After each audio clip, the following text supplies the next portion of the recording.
Good afternoon, everyone, and welcome to today's webinar. Today, we're going to be discussing the new Historic Preservation Plan for the state of Ohio with Nathan Bevel.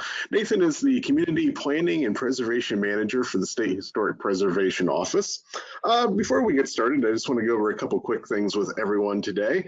First of all, we will be taking questions at the end, but if you have any questions, please type them into the chat box. We will get those answered once Nathan finishes his main presentation. And also, if you have any trouble today, such as the webinar slides don't seem to be moving correctly, sounds really iffy, just close out the webinar, click the link that was sent to you, and sign back in. That will solve most of your problems. And likewise, if you're using a telephone, same scenario, just call back in. So without further ado, I will turn things over to Nathan. Thank you. Good afternoon, everybody. Welcome to the State Historic Preservation Plan webinar. If any of you have seen a presentation with me, you know I do love my agendas. So here's roughly what we're going to be going over today. What is the state plan? What is this document we're talking about? Information about what's actually in the plan. And then really specific to a lot of you, what does it mean for you? And how can you then implement this locally? So first and foremost, I think it's important to discuss what a plan actually is, because this term is kind of bandied about, and it does have a lot of different meanings when it comes to local governments, state governments, even the federal government. These things, it's a very broad term, and therefore it has a lot of different meanings. So when we're looking at it in the state plan category, it's basically something that's setting out some policy. It's outlining actions we're going to take, and it has that public input. But essentially, it's doing three different things: saying, what do we have? What resources do we have? What policies do we have? What is our current status? What can we do with what we have? And then also identifying what should we do, and therefore as a result of that, what may we have to add, what may we have to actually do additionally than what we already have in the books to get stuff accomplished. So the State Historic Preservation Plan is actually outlined in the National Historic Preservation Act. I'm not going to go through all these different little things, got some slides for each of these, but essentially this is what outlines what we're doing. Essentially, the federal government decided that there needs to be a statewide level of planning to understand what all of the different preservation activities are in the state and how the state is going to be moving forward. Something to keep in mind when thinking about the plan is it's serving two very different functions that complement each other, but are also very different. So for example, in this case, with the state plan, it's both a work plan for the State Historic Preservation Office, and it's also a separate guiding plan or basic plan for everyone else in the state. So it's setting out some statewide goals, but it's also giving the State Historic Preservation Office very defined activities that it needs to pursue. So a big part of this and how we came to the conclusion of what is in the plan is, first and foremost, we did do a survey. A lot of you probably saw this. Hopefully it didn't go in your junk email, of public participation, where we surveyed professionals, surveyed archaeologists, some museum people, preservationists, anyone we could, to get input on what do they see as the issues in the state, what are the challenges in the state, but also what are we doing right? What are the programs that are going well? What are the programs that might be underutilized? And therefore deciding how can we move forward and giving us that input on what may need to change and happen in the future. We also did solicit input from tribal governments that have historic ties to Ohio. And then there were other public input needs. However, we did identify that, quite frankly, we need a little bit more information on getting some of that public input, because if any of you are like me, on occasion you do these presentations, or you do a presentation or a discussion, and this just turns into, when you're going to work at that local history museum, it's not necessarily the preservation we're all thinking of. We also identified some of the big preservation challenges that are happening in Ohio. Again, this is through the survey, we identified some of these, and some of these are issues that I'm sure all of you are very well familiar with. Two of the really big preservation challenges obviously are vacant buildings and the vacant upper floors, but then also the protection of rural resources, both archaeological and historical. These are issues that, it's a challenge for everyone to deal with these different kinds of buildings. How do we reutilize them? How do we maintain them? And then also a lot of the disaster preparedness. I don't know about you, but I've noticed that here in Columbus, we've had more tornado sirens than I care to think about already this year. So clearly some of this is pretty bad weather lately. And so having these natural disaster related challenges are something we really need to consider. We're also looking at and using the plan to influence state and local policy. Part of this is looking at our different legislative priorities. So, for example, increasing protections for burials throughout the state. There's currently a bill, I believe it's still in committee stage, but looking at township zoning reform to assist townships in doing additional protection of their historic resources, and then any additional changes to the historic tax credit programs. And then at the local level, this would be working with local governments to help promote other incentives and other changes to their local preservation programs that could help promote sound preservation. If there's different development incentives, or if there's different zoning changes that would actually help do that historic preservation locally. And then we're looking at inspiring action throughout the entire state. What are the big picture ideas? So, for example, looking at how we can preserve archaeological sites, working with local governments to develop disaster plans, and then also surveying underrepresented sites. These are the things that we've seen. These are big issues.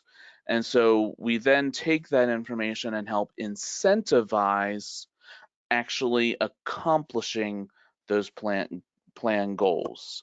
And again, the plan is meant to actually offer guidance to all these different preservation organizations and everyone out there. It's more than just our plan, it's for the entire state. So we did all this work, got all this input, talked to a lot of different people, had a committee, we discussed it, we've kind of gone through all this entire process. What did we actually come up with? So here we have goal 1, which is, in short, make places better. The long version of this is all communities in Ohio become better places to live and work through historic preservation's various programs and tools. We looked at this, came up with a few different action items and objectives. Objectives are the sub part of the goal. It's the kind of more targeted version of what we're looking at, how do we actually see these? And then action items are what we're actually planning to do. So for example, update financial tools. That's pretty straightforward. However, part of the different elements that go into it, the action items for that, are more detailed. For example, we need to identify all financial incentive programs and tools. When was the last time that we've actually done a big survey of all of these different programs? What do we have? What's actually being successful? It's gathering all of that information. And then creating some comprehensive training information and tools so that people can better understand what is actually out there, and then coming up with ideas on how we can improve those. Increasing awareness of non-tax incentives. This is especially important for homeowners and others that may not have access to tax credits. I'm sure we're all familiar with those, but they're limited to those who actually have income producing properties. So what do we have? So whether that might be tax abatements, whether that might be tax freezes, and sometimes that's just giving people the ability to collect information and find out what they can do to actually help fund their preservation efforts. When we're looking at knowledge outside of financial assistance, I actually had to make sure I worded some of the questions so we could identify some of these. But we want to make sure that we understand that maintenance and other issues can be added to how a local government or a commission, for example, provides assistance to property owners. Having that knowledge is important to actually helping to stop those issues of bigger costs down the line. You want to make sure that you actually have some of those resources available and make sure that people understand where those resources are actually found. And then finally, we're also looking at expanding protection for archaeological resources. In many commissions, especially that I work with, there's just a lack of understanding of how certain policies can impact those, but it's also looking at how federal and state agencies and local governments, all of those different groups, can actually view these as a resource and offer the appropriate protection that they might need.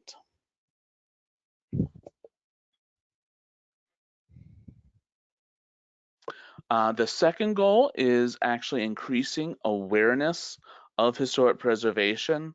As I mentioned, part of this issue is people don't understand what preservation is. When I was in college, I would come home and everyone in my family would ask when I'm going to go work with the Smithsonian. And then later on, when I worked at a historic building museum, I used to always walk up and lean on the wall and tell my boss, this is my artifact, is the building. So what we're looking at here is increasing the understanding of preservation programs and the actual benefits to those things. So one of the big things is looking at the actual marketing of historic preservation. How does this help? How does preservation actually assist in your local preservation with your main streets, whether it's your business districts? What is that? How is actually preservation helping? How can we help local governments see this benefit? It's also expanding that federal, state, and local cooperation. Sometimes these things are viewed as a bit more adversarial, or everyone has their own thing that they're doing, but in large part, these different organizations, whether federal, state, local, non-governmental, nonprofit, however it's structured, they're all working together to have the same goal. And it's looking at, and the action items are looking at, how can we actually identify and designate, for example, the resources that they can look at, offering training to these different agencies and organizations, and also coming in and encouraging additional outreach for that. To help train local governments on preservation, that's a pretty simple one, and that's largely working with local commissions. So if you need help, ask me. I can go out and I can help you do some of this training. Additional training for preservation professionals. The standards are ever evolving and have a lot of different information.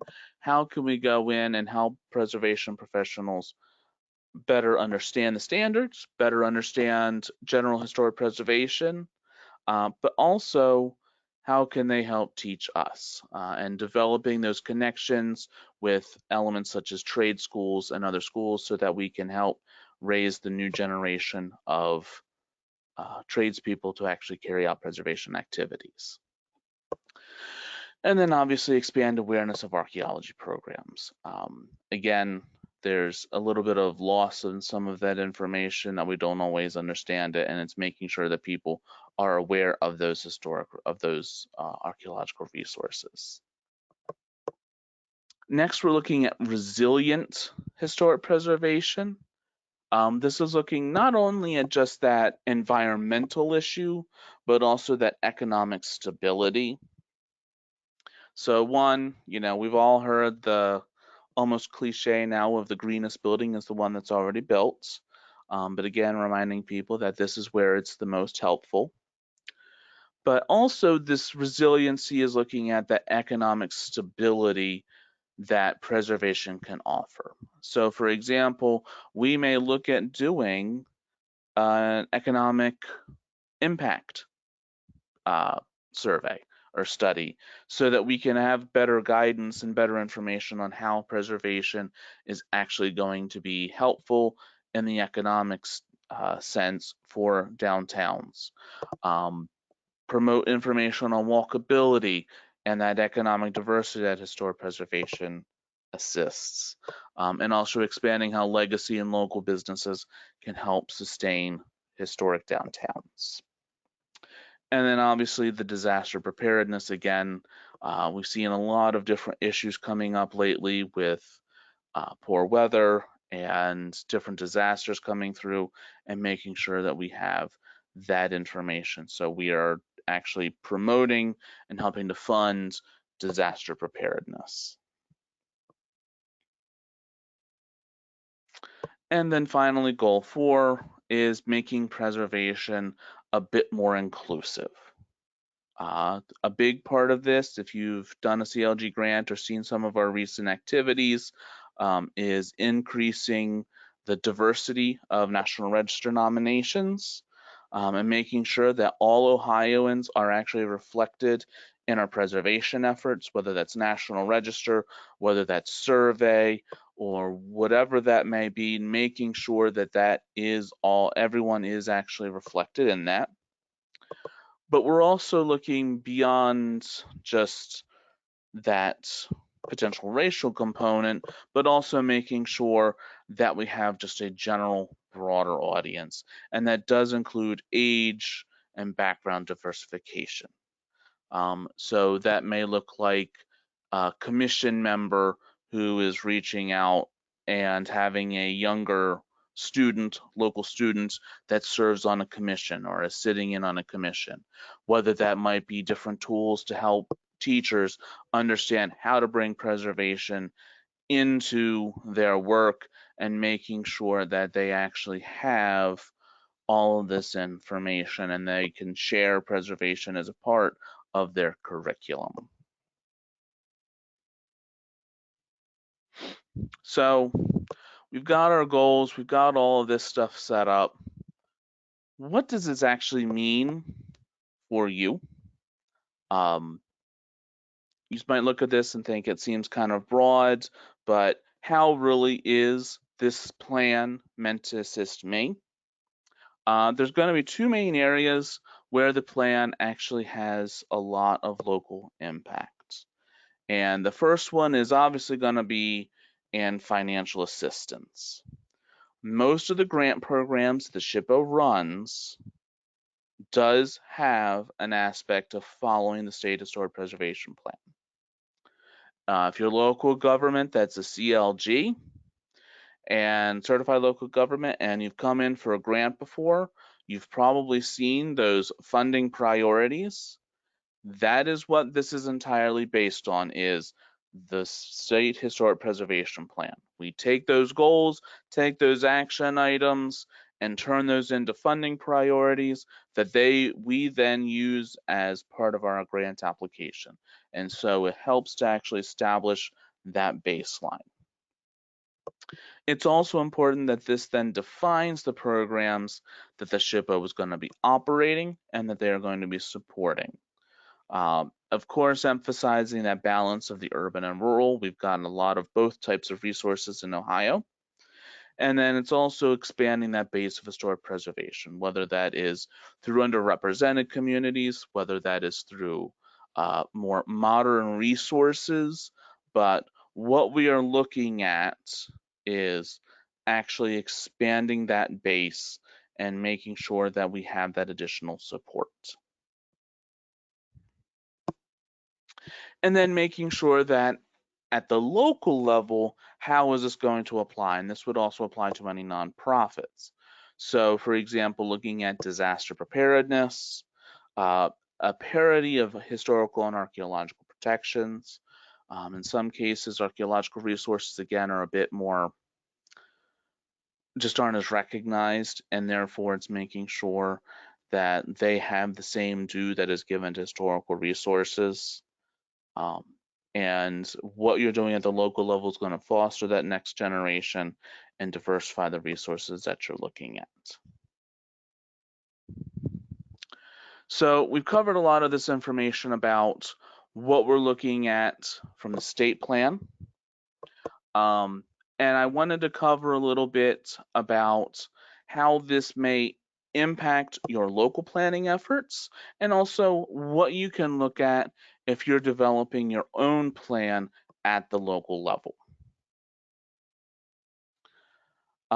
First things first is make sure that you have some of these general planning principles down, and understanding the type of plan that you're actually going to have. So a big part of any planning program, of any planning element, is making sure that you actually are covering public participation. The plan is meant to be a document that's helping guide everyone. It's something that's going to impact everyone, whether they would realize it or not.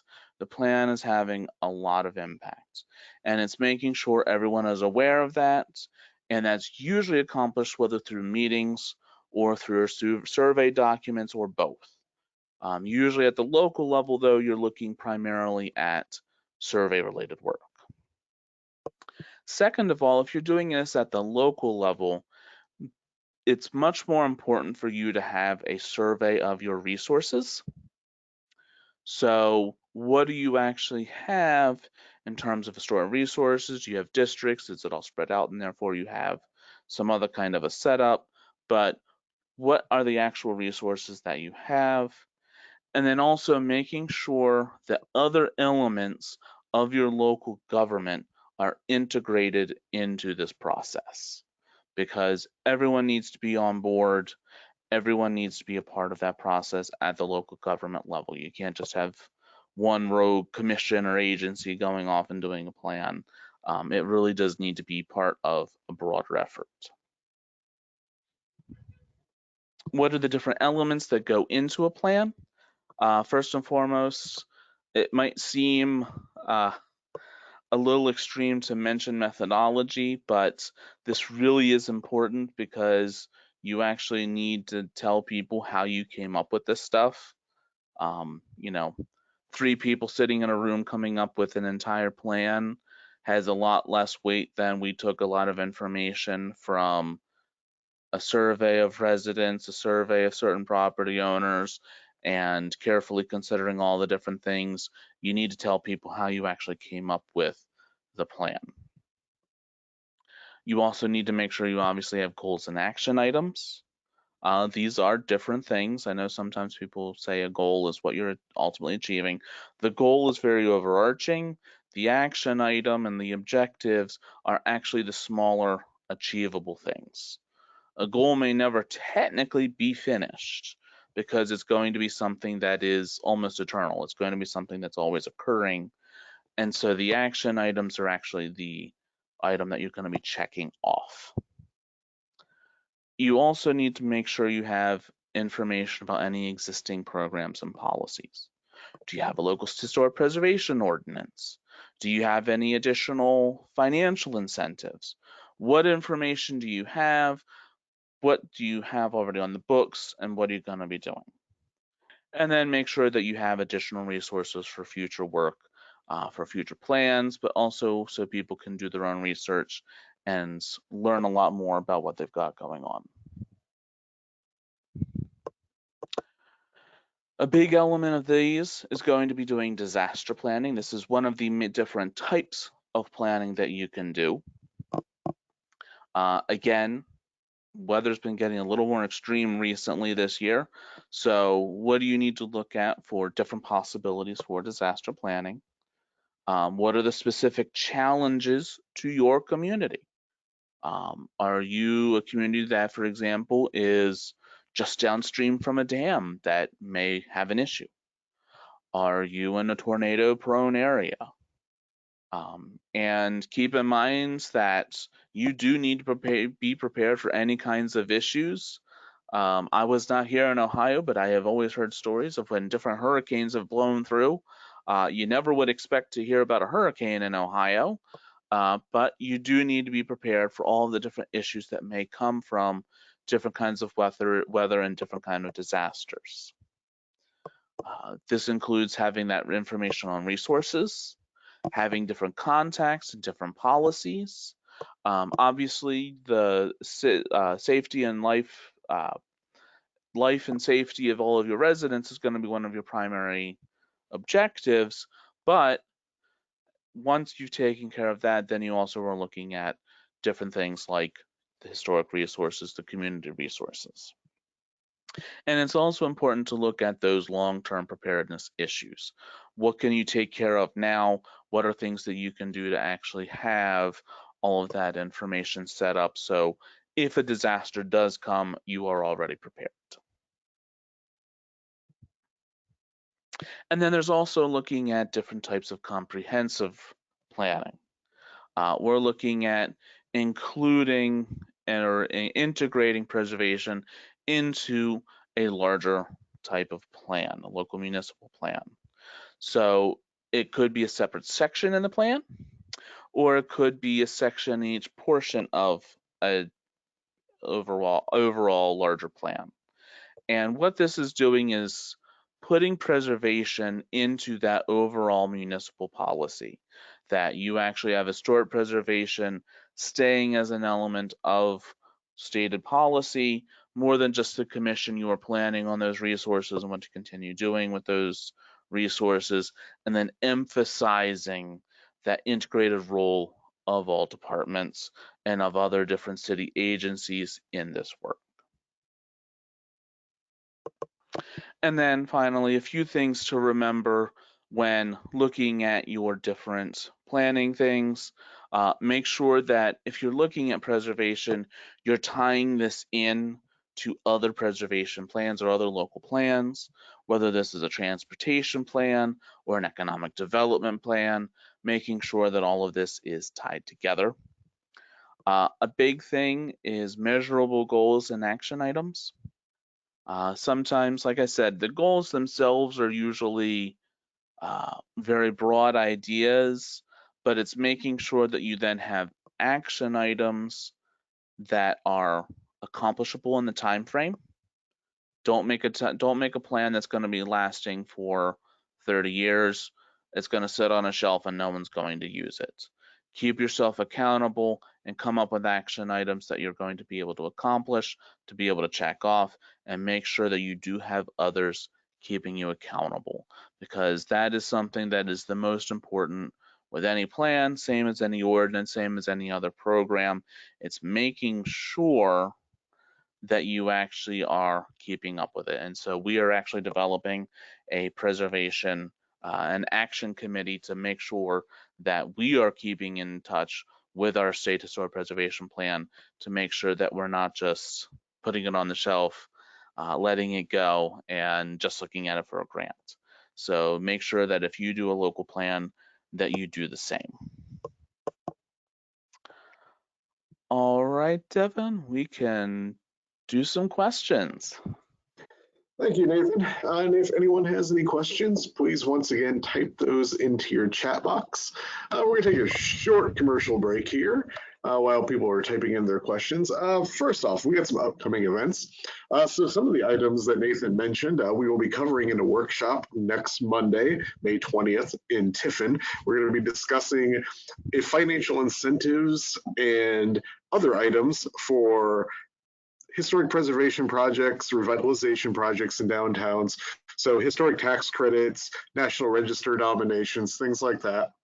So there's still a couple days left to sign up on that. You can go to our website, heritageohio.org, if you're interested in attending. Tickets are $10 to attend that. And also coming up, next week, next Wednesday, we have a webinar for Historic Preservation Month. So we're going to be discussing the history of stained glass in Ohio and the nation with the American Stained Glass Society. So you can sign up for that also on our website, heritageohio.org, and that's next Wednesday, May 22nd. All right, questions, Nathan. How will the SHPO measure the success of this plan for itself? Like I had said, we're actually coming up with fiscal year work plans, and then we are subsequently going to have a committee of outsiders that is going to help keep us on track. We definitely want to make sure that we're actually utilizing the plan more than, like I said, with just having putting it on the shelf and looking at it for just the grants. We are having a lot more additional accountability. So we're picking a few action items that we really want to focus on, looking at it internally with our office, who can, the different people involved in different departments and everything. What do we think is actually accomplishable in the next year?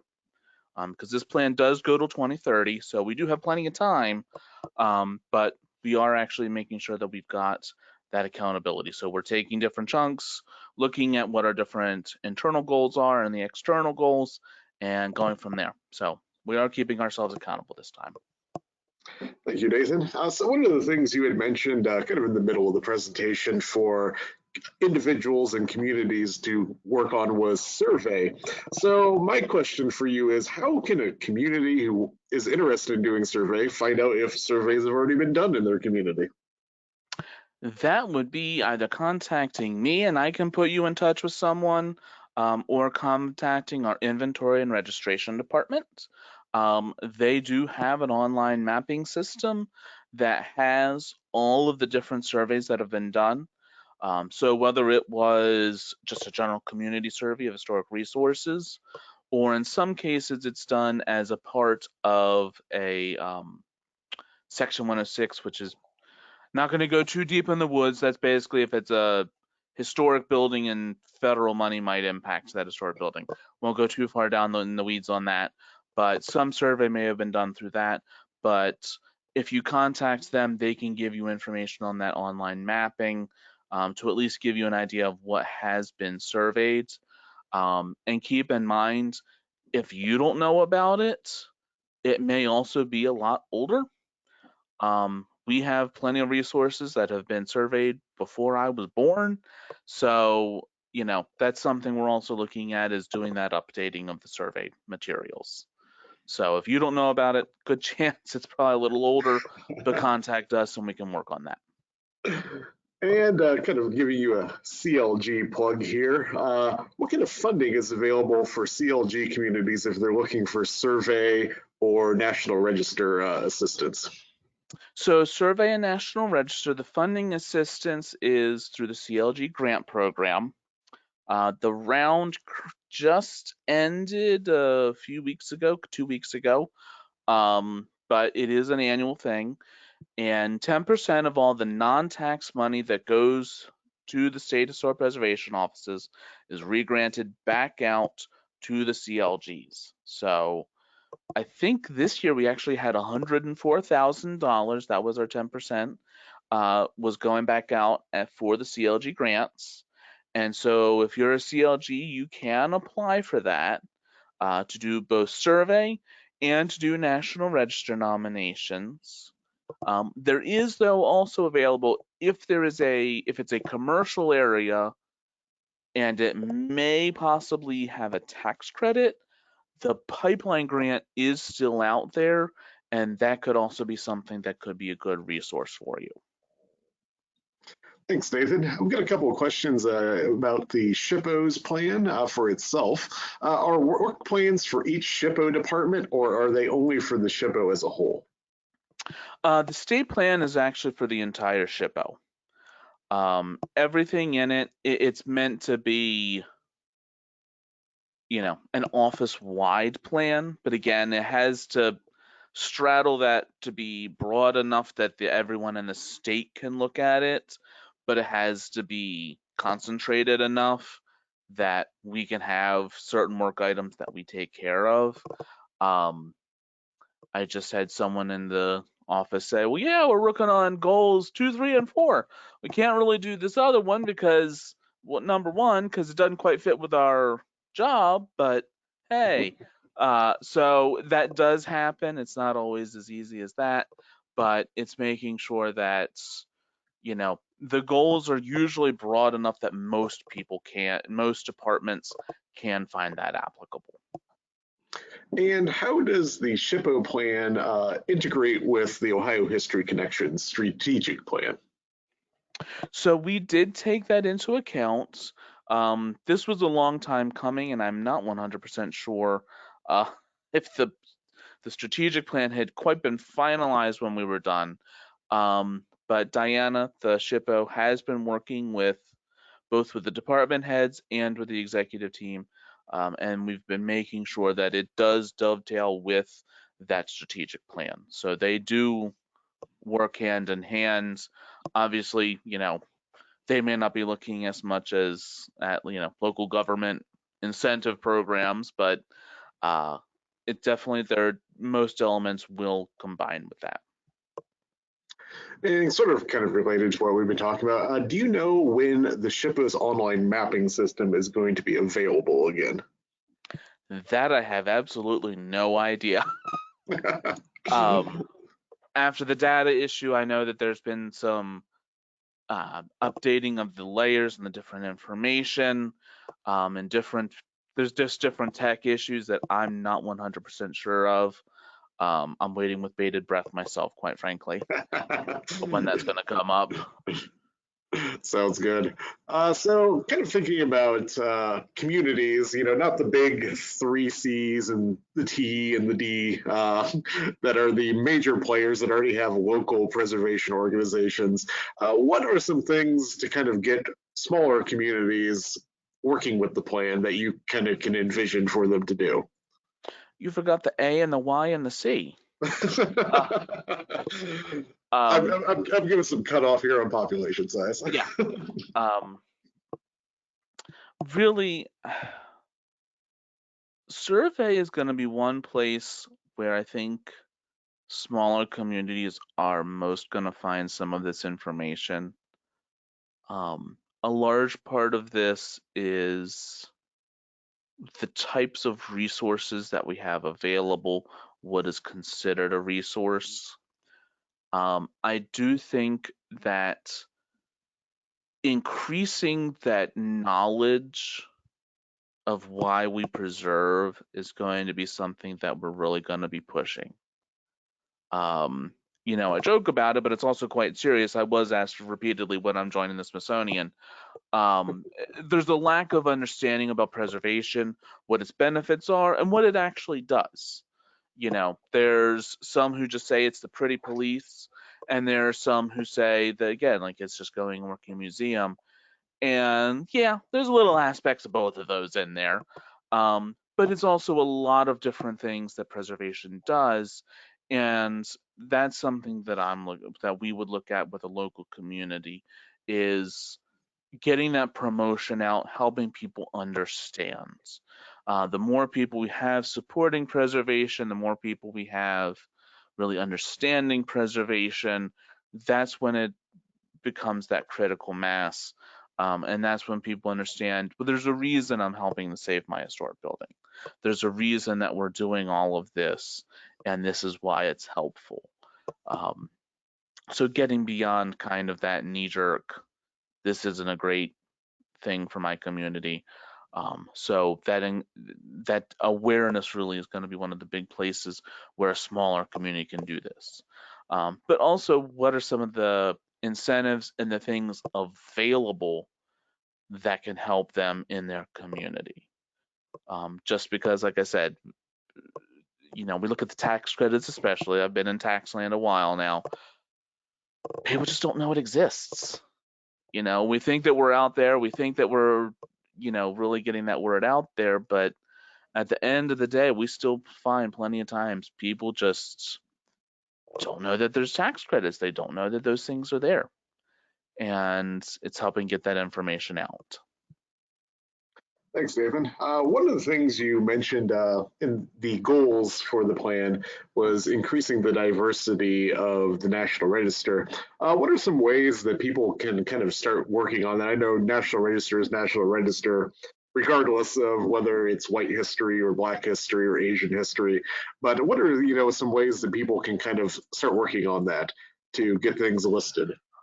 Um, a big part of that is, in any sensitive way, reaching out to those communities.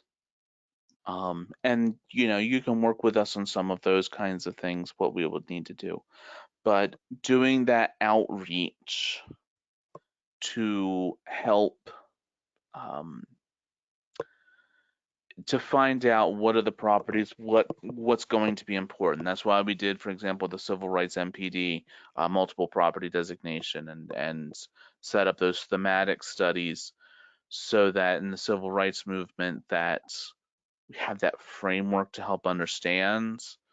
But it's identifying those sites, gathering some of that history, and then integrating that into National Register.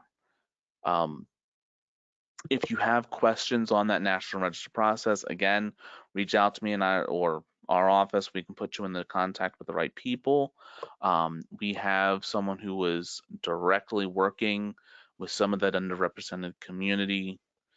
There's actually federal grants for that, but it usually just goes to SHPOs. But looking at some of those underrepresented communities and how we can increase those resources. So that's something I would definitely look at. It's a little more talk with us. What are the things that you're seeing and what we want to do? And I also want to add, it's more than just, typically we look at this and in many cases we kind of see this as it's a racial issue. But we're looking beyond that. For example, one of the things we made sure to put in there was socioeconomic. And so the Appalachian influx that went into like Cincinnati and other areas further west in the state, uh, you know, what's that history? How has that impacted the landscape? And what could be listed on the National Register related to that? So there's different things. It's not just, you know, the very obvious things that we've discussed previously. We're looking at this in a more broad context. And one of the other things that you had mentioned, I'm going to kind of lump these together, but they're not one and the same, are burials and also archaeological resources.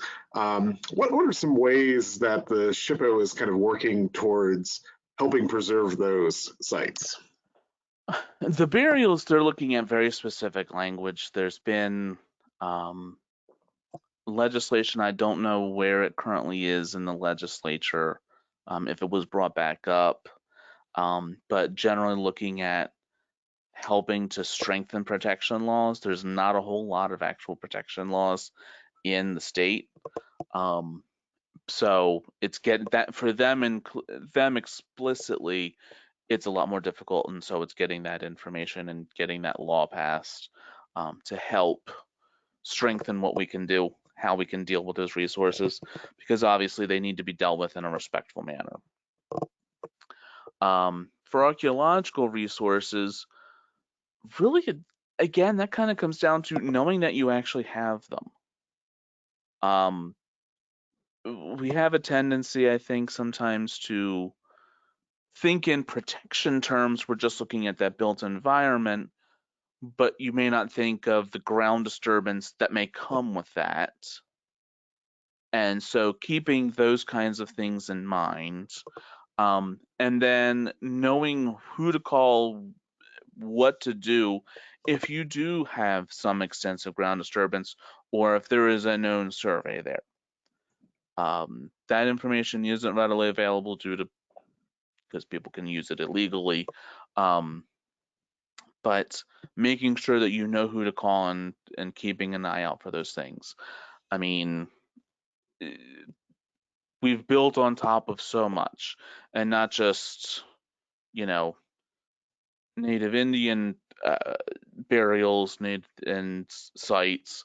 But I still remember the famous story they were putting in Washington Park and working on Music Hall in Cincinnati.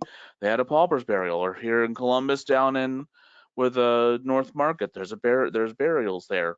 So keeping in mind that there is stuff there, knowing who to call to do that. Thanks, Nathan. Back up to the 10,000-foot view of the plan. Has this plan been presented to the governor and the Ohio General Assembly, and have you gotten any feedback from them? I honestly don't. That going that high is above my pay grade. um, Honestly, if I'm being 100, I don't know how well it's presented to them. I think it's sent to them. I think they get like a special email of it. I doubt we know who actually read it. The governor's been pretty pro-preservation, so that's been nice, but it's not exactly easy reading that you're gonna just skim through. So I don't I wouldn't want to be the aide doing it either. So That's fair. If anyone has any more questions, just type those in now. So just a quick mention, this session has been recorded. Tomorrow you'll be receiving a copy of it in your email.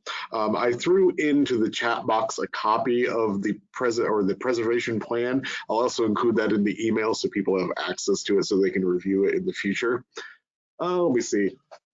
One last question here, a comment here from L. Ohio is only one of 3 states that do not protect the discovery of human burial sites on private land. The bill we proposed is dead currently. Oh, jeez. That's the problem. It's like I don't even hear, but yeah, it is crazy. So one more thing for Ohio to be working on. Yes, indeed. And that was in the last plan too. So see, sometimes it just keeps on going. Well, I'm not seeing any more questions, Nathan. So once again, thank you both to you and the SHPO for being great partners on this and promoting preservation in Ohio. A lot of these topics that we've mentioned also will be available at the Heritage Ohio Conference, which the SHPO will be presenting at. That's October 15th through 17th this year in Newark. So if you're interested in learning more about any of these, such as National Register, survey, plenty of other preservation topics, please be sure to check that out. Tickets will be going on sale in early June. So thanks once again, Nathan. Have a good day, everyone. We'll see you at our next webinar. Thank you. Thank you much.